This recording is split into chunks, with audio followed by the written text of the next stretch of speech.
Dear students, this is Praveen Agrawal from Management Department RIMT Chandosi welcomes you again in today's lecture of Managerial Economics. Today we will discuss about factors determining price elasticity of demand. In previous lectures we have discussed about the methods measuring price elasticity of demand. In today's lecture we will discuss what are those factors which determine price elasticity of demand. Whether the demand will be elastic or inelastic. These two situations exist in relation of different commodities. Either the demand will be elastic means more than one, or the demand will be inelastic means the demand will be less than one. What are those factors which determine these price elasticity of demand? So we can discuss it them one by one.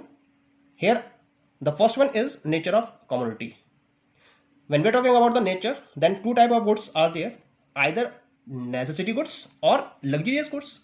Necessity goods means the goods which are used daily, and without these goods we cannot pass our life.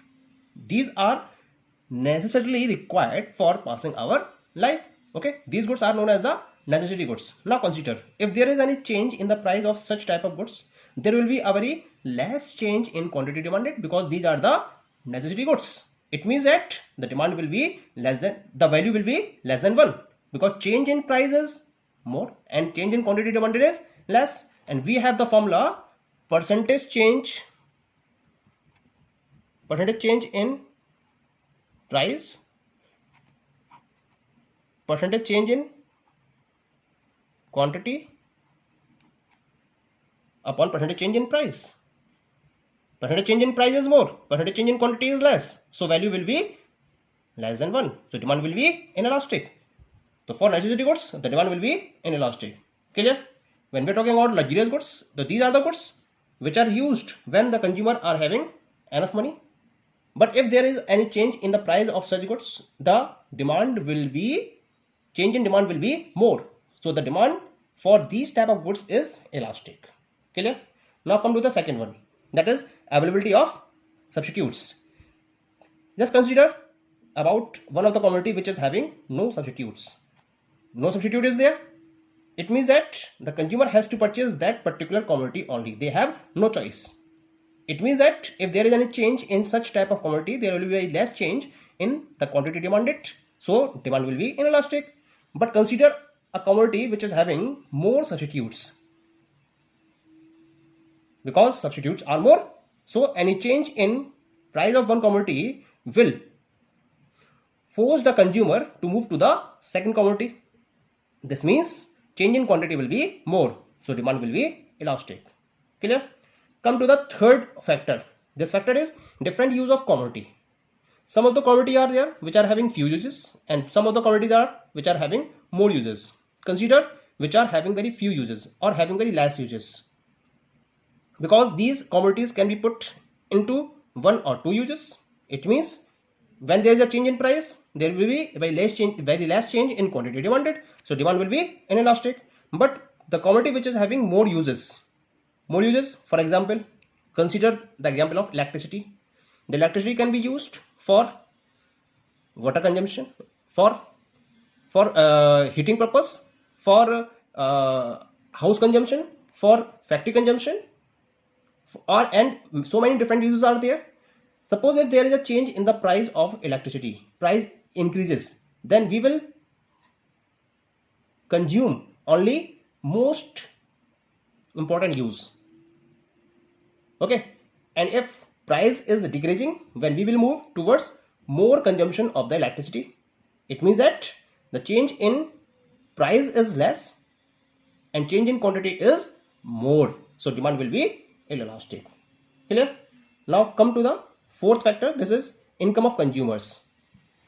Three categories are there in general: very high income group of consumers, middle income group of consumers, very low income group of consumers. Consider very high or very low, because the income is very high. Any change in the price is having no impact on the purchasing power of these type of consumers, so demand will be inelastic. And very low, because income is very low, so if there is any change in the price, then quantity demanded will be changed in a very less way. So demand will be inelastic in both the cases. But consider the middle income group person. If there is any change in the price, then quantity demanded will be more. So demand will be elastic. Clear? The fifth factor is postponement of the use. If any of the commodity is there whose consumption can not be postponed, and some commodity is there whose consumption can be postponed. If the consumption cannot be postponed, then what would happen? The demand will be inelastic. Why inelastic? Because that is required at the time when consumer is looking for it. So if there any change, there will be no change in quantity demanded of such type of commodity. So demand will be inelastic. But if demand can be postponed, then consumer will postpone in future period of time. So the demand will be elastic. Clear? Now come to the next factor. This is the habit of consumer. Either the consumer is habitual or not habitual. If the consumer is habitual of any of the commodity, just like tea, liquor products, tobacco products, the consumer is habitual of these commodities, so the demand will be inelastic because the change in price will not affect the quantity demanded. And if consumer is not habitual, then the demand will be elastic. Next factor is proportion of income spent on a commodity. Because consumer spent a small proportion or large proportion.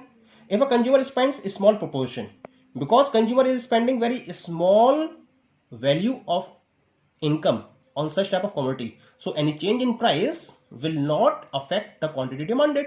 So demand will be inelastic.